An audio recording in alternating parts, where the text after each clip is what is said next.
Sementara itu pemirsa, Kapolres Tabes Kota Palembang menyebut dendam pribadi menjadi motif pelaku penusukan bukan karena gesekan antar pendukung pasangan calon. Usai penetapan nomor urut pasangan calon Pilkada Kota Palembang.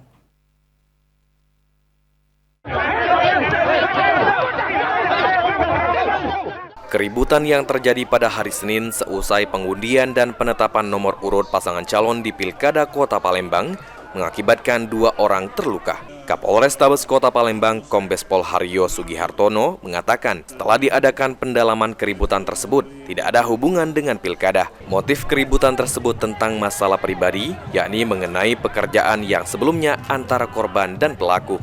Korban dan juga pelaku merupakan anggota ormas dari satu kelompok yang secara internal sedang terjadi perpecahan. Permasalahan tersebut memuncak pada saat pertemuan.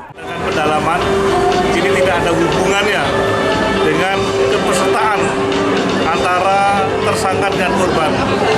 Jadi ini ada motif yang lain yaitu pribadi terkait dengan pekerjaan, pekerjaan yang sebelumnya pernah dilakukan antara korban dengan tersangka, namun tidak kelar berkaitan tentang hal-hal tentunya fee maupun suksesnya terkait pekerjaan, bukan kerjaan pemilu, pekerjaan tentang keseharian untuk ekonomi yang ada di Keramasan.